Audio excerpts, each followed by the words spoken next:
Can I invite Sara Salyers, who will be speaking on behalf of Salvo.Scot. Sara! Actually, quite important words. And it's not anyone's fault that we don't know in Scotland what real popular sovereignty means. Anyone who's followed the work of Alf Baird, if you haven't read Dún Hodden, it's not an easy read, but it's a really important one. We're like the fish in the goldfish bowl. We don't realise to what extent we have come to take for normal something which is fundamentally un-Scottish, fundamentally foreign, as just the way things are. And we don't realise the power that we really do have within our Scottish identity and within our Scots law. And I'll remind you that Scots law was reserved within the Treaty of Union, I think it was Article 28, and also, in a very clever little move, something called the Claim of Right, which few of you will have heard of by now, which is presented by the British establishment. Even the oath Charles III took to be, he's not our king yet, by the way, he's not going to be king in Scotland until he takes the Scottish coronation oath. Just remember that. So, even that is presented as if it was always a religious thing. Well, that was what William of Orange wanted it to be. That's what he gave the Scots to produce as their declaration so that he could, deposing the James VII so he could become king. And he gave pretty much the same thing to the English, by the way, if you read the words of their Bill of Rights. More on that later. But the Scots were faced with an invading army. They were faced with a foreign king being imposed on them again that had 10 years of absolute hell under Oliver Cromwell's army from 1650 to 1660. So they went into overdrive. And they produced something, the Claim of Right, which is two documents in one. One is what William wanted. That's kind of what you heard Charles talking about. It's not the oath William took. The other codified Scotland's constitution, very briefly. And that became a really important constitutional instrument in Scotland. It prevented William III from shutting down the right to protest. Oh, how the past returns. And it was also inserted to be protected. By the way, it's still high treason in Scotland to criticise the Claim of Right Act, so be careful. Why does it matter? It matters because it upheld something that we all know about, popular sovereignty. Let's go right back to 1689. Popular sovereignty was never vested in the Parliament. Quite the opposite. You can go to the records of the Parliaments of Scotland and you will find the Act of Salvo, 1594, offered at the end of all the sessions of the Scottish Parliament.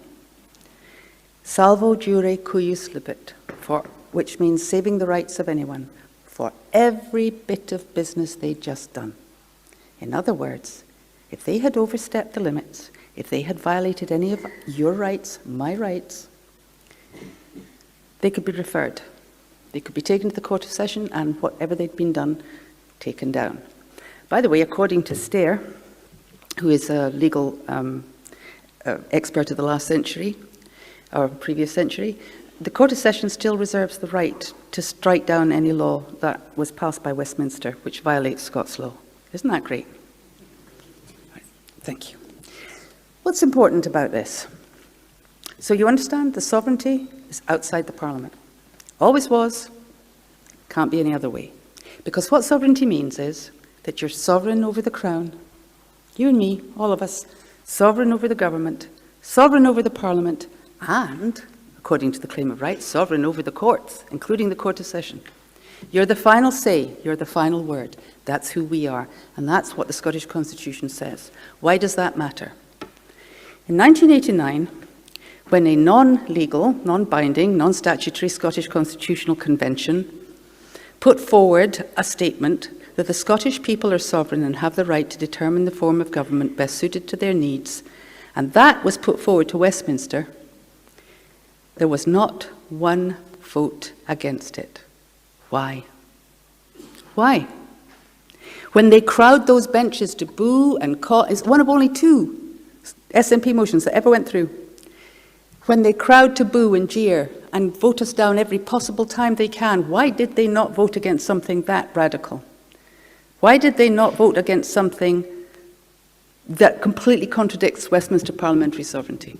Well, here's a possibility. Because the standing of the claim of right is a condition of the Treaty of Union, no matter what they tell you about it being replaced by acts. The standing of the claim of right remains, or the Treaty of Union, the Union itself, is dissolved.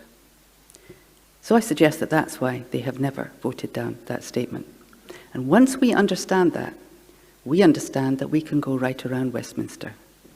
Because they may be sovereign, their parliament may be sovereign in England, but they have had to accept as a condition of this union that in Scotland, the absolute final authority is not the Parliament, not the Scottish Parliament, not the Westminster Parliament, it is the people. And that sovereignty, my friends, neither begins nor ends at the ballot box. It just requires that we get it back. And then we ask our politicians, we ask our Scottish Government to point out to Westminster that while they are sovereign in Westminster, we are sovereign in Scotland, and they're the ones who are acting illegally if they try to withhold our right to hold any kind of referendum or vote. Thank you very much, Sarah. Thank you very much indeed. Thank you.